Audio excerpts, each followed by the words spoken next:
യേശുവിൻ നാമമെൻ പ്രാണനു രക്ഷ, കുഞ്ഞാടിൻ രക്തം എൻ വീടിനു മുദ്ര. യേശുവിൻ നാമമെൻ പ്രാണനു രക്ഷ, കുഞ്ഞാടിൻ രക്തം എൻ വീടിനു മുദ്ര. മറഞ്ഞു വരും മഹാമാരികളെ ഭയപ്പെടില്ല, നാം ഭയപ്പെടില്ല. മറഞ്ഞു വരും മഹാമാരികളെ ഭയപ്പെടില്ല, നാം ഭയപ്പെടില്ല. യേശുവിൻ നാമം എൻ പ്രാണനു രക്ഷ, കുഞ്ഞാടിൻ രക്തം എൻ വീടിനു മുദ്ര. യേശുവിൻ നാമം എൻ പ്രാണനു രക്ഷ, കുഞ്ഞാടിൻ രക്തം എൻ വീടിനു മുദ്ര. ദൈവവചന ചിന്തകൾ കേൾക്കുന്ന എല്ലാ മാന്യ ശ്രോതാക്കൾക്കും ക്രിസ്തീയ വന്ദനം. ഗലാത്യർക്കെഴുതിയ ലേഖനം 6-ാം അധ്യായം 4-ാമത് വാക്യം. ഓരോരുത്തൻ താൻ്റെ പ്രവൃത്തി ശോധന ചെയ്യട്ടെ എന്നുള്ള പ്രസ്താവനയാണ്. ഈ ലോകത്ത് ജീവിക്കുന്ന ഏതൊരു മനുഷ്യനും അവർ ചെയ്യുന്ന പ്രവൃത്തികളെക്കുറിച്ച് അവർ തന്നെ ബോധവാന്മാരായിരിക്കേണ്ടതുണ്ട് എന്നുള്ളതായ കാര്യമാണ്.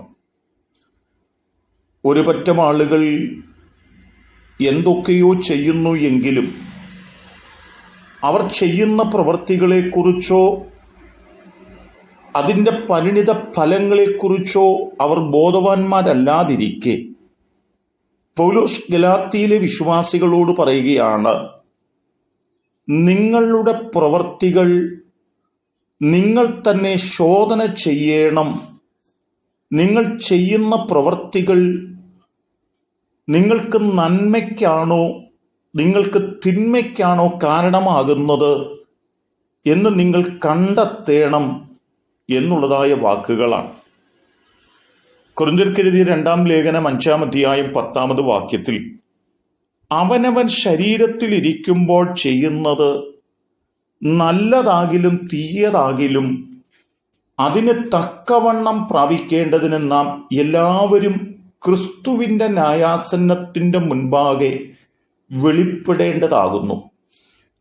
അവിടെ പൗലോസ് ഓർപ്പിക്കുന്നതും നാം ചെയ്യുന്നതായ പ്രവൃത്തികൾ നന്മയുള്ളതും ശ്രേഷ്ഠതയുള്ളതും മറ്റുള്ളവർക്ക് പ്രയോജനമുള്ളതുമായ പ്രവൃത്തിയാകുന്നു എങ്കിൽ അതിന് തക്ക തലത്തിലുള്ള ഒരു പ്രതിഫലം നമുക്ക് ലഭിക്കും എന്നും, ഔവണ്ണം തന്നെ നമ്മുടെ പ്രവൃത്തി ദുഷ്ടത നിറഞ്ഞതാണ്, തീയതാണ്, മറ്റുള്ളവർക്ക് ദോഷം വരുത്തുന്നതാണ് എങ്കിൽ അതിനനുസൃതമായിട്ടുള്ള ഒരു പ്രതിഫലവുമാണ് നിങ്ങൾക്ക് ലഭിക്കാൻ പോകുന്നത് എന്നുള്ള വസ്തുത ആ വാക്യത്തിൽ ഓർപ്പിക്കുകയാണ്. ആയതുകൊണ്ട് ഈ വാക്യങ്ങൾ നമ്മെ പ്രബോധിപ്പിക്കുന്നത് എന്താണെന്ന് ചോദിച്ചാൽ, ആവോളം തീയതിനെ വെടിഞ്ഞ് നല്ലതിനെ തിരഞ്ഞെടുക്കുവാൻ, ദോഷമുള്ള പ്രവൃത്തികൾ വിട്ട് നന്മയുള്ള പ്രവൃത്തികൾ തിരഞ്ഞെടുക്കുവാൻ നാം ഉത്സാഹമുള്ളവരായി തീരുക എന്നുള്ള ഒരു പ്രസ്താവനയാണ് ഈ വാക്യങ്ങളിലൂടെ നമുക്ക് നൽകപ്പെടുന്നത്. വെളിപ്പാട് പുസ്തകം 14-ാം അധ്യായം 13-ാമത്തെ വാക്യത്തിലും ഞാൻ സ്വർഗത്തിൽ നിന്ന് ഒരു ശബ്ദം കേട്ടു, അത് പറഞ്ഞത്, എഴുതുക, ഇന്നു മുതൽ കർത്താവിൽ മരിക്കുന്ന വൃതന്മാർ ഭാഗ്യവാന്മാർ, അതെ, അവർ തങ്ങളുടെ പ്രയത്നങ്ങളിൽ നിന്ന് വിശ്രമിക്കേണ്ടതാകുന്നു. അടുത്ത പ്രസ്താവന ഇങ്ങനെയാണ് പറയുന്നത്, അവരുടെ പ്രവൃത്തി അവരെ പിന്തുടരുന്നു എന്ന് ആത്മാവ് പറയുന്നു.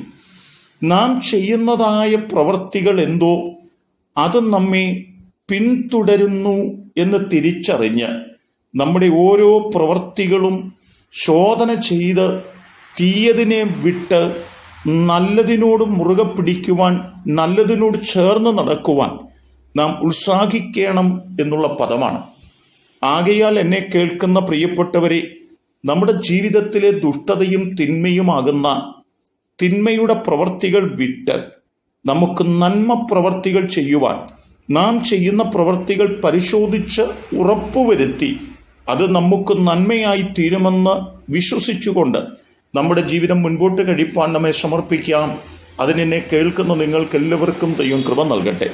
കരുണയുള്ള ദൈവമേ, നല്ല കർത്താവേ, ഞങ്ങൾ തിന്മ വിട്ട് നന്മയെ പിന്തുടരുന്നവരായി തീരുവാൻ, ഞങ്ങളുടെ പ്രവൃത്തികൾ ഞങ്ങൾക്ക് തന്നെ പരിശോധിച്ച് ദൈവികം എന്ന് മനസ്സിലാക്കി മുന്നേറുവാൻ ഞങ്ങളെ പ്രാപ്തരാക്കണമേ. ദൈവം ഞങ്ങളെ സഹായിക്കുന്നത് കൊണ്ട് സ്തോത്രം. ഈ ദൈവവചന ചിന്ത കേൾക്കുന്ന എല്ലാവരും ദൈവം അനുഗ്രഹിക്കണം. യേശു കർത്താവിൻ നാമത്തിൽ തന്നെ ആമേൻ.